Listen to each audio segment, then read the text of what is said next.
Alrighty. So, like you've done before, first, last name, spelling, and then the race you are running for. Absolutely. So Kyle Curtis, KYLECURTIS. I am running for Yakima County Commissioner, District 2. Awesome. So let's just jump right into it. Why are you running for re-election? Yep, so I'm just completing year 2 of my first election as Yakima County Commissioner. I'm choosing to rerun because there is a lot left that I want to accomplish. Some of the big initiatives that I've continued to work on this past year and a half will have a lot of tangible items in the works that will need a third and fourth year for completion. Some of those items include strategic investments in homelessness response system and also changing the way, or streamlining, I should say, streamlining permitting and processing, because one of my big initiatives, of course, is to hopefully put a dent in increasing the number of housing units we have in our county. Awesome. So I know you mentioned you have been the county commissioner for the past 2 years. What else has been your previous experience? Yeah, so for the last 6 years before the county commissioner gig, I worked for my family businesses. Most people recognize the Wapato Wolf Den, but we had a cattle ranch, gas stations, we had a logging corporation the families ran for 47 years. And I really worked in more of the financial CFO role, and I really had the opportunity to flourish and develop a lot of skill sets that I've carried over into the county commissioner role. You know, our company businesses, while we employ 150 employees, it's a medium-sized, company. There's a lot of things that we do, and so it really allowed me to develop the skill set to manage multiple projects at the same time and actually move things forward. Awesome. So if you are reelected, what are some things you would like to focus on? Yeah.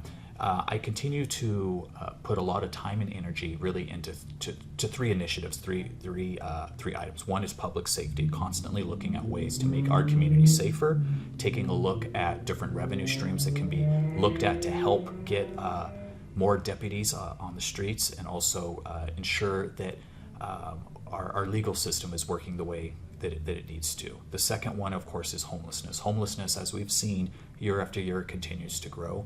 A lot of it is a reality of the actions that the state has taken, but nonetheless, it's a issue in our county that needs to be addressed. And you address homelessness by making small modifications to the system so that people that are needing assistance get the right assistance they need and exit homelessness. And the third one is housing affordability. I strongly believe and have been working on creating more housing. More housing is a solution, easing up the permitting process, and also ensuring that we are tapping all state funds that are available to us for our local housing developers to provide affordable housing.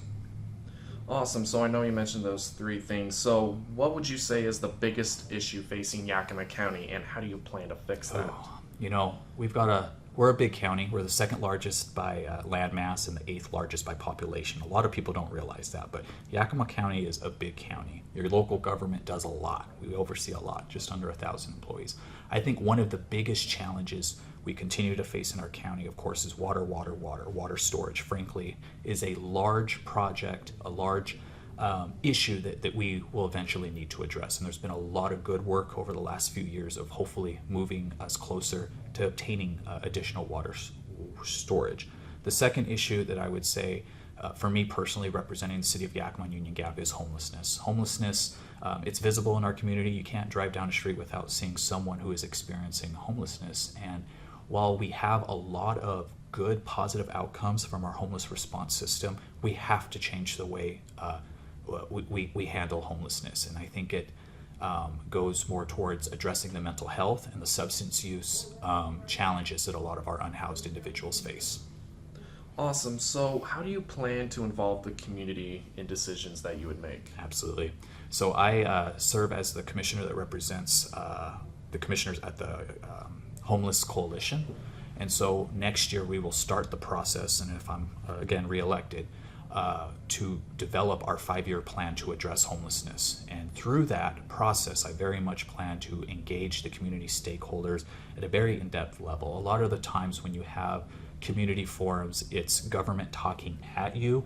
I want to change that format. I want the stakeholders to have full reign to just let us know, at least in government, those of us that are working towards solutions, what you're seeing, what you're hearing, and really what are your thoughts to a sustainable model moving forward.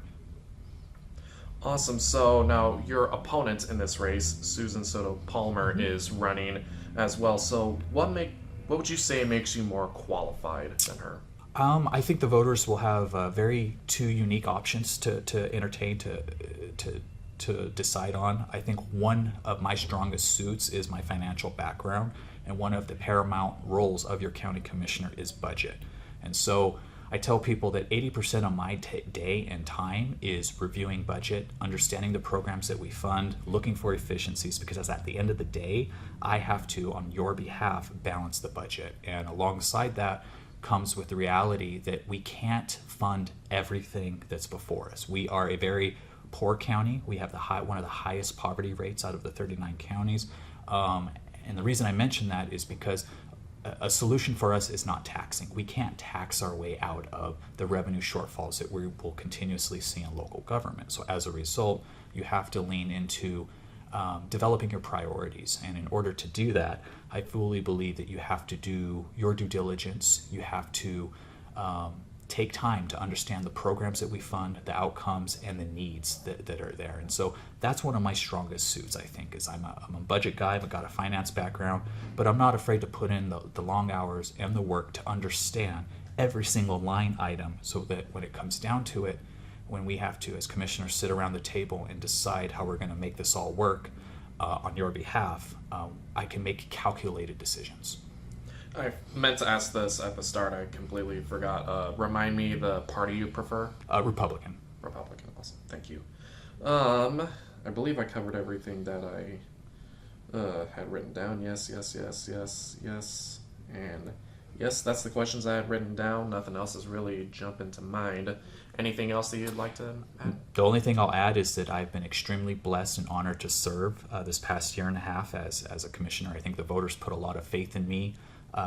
For one, not having any prior elected experience. And I look at this past year and a half as an investment that the community has put in me to understand the processes, the programs, the budget, so that I can be more effective on their behalf in this next term. So I'm really hopeful that I will get that opportunity, and anyone's more than welcome to reach out to me or visit kyleforyakima.com for more information. Thank you. Awesome. Anything else you'd like to add? No, that'll do it. All right. Nothing for me, so I'll stop the recording.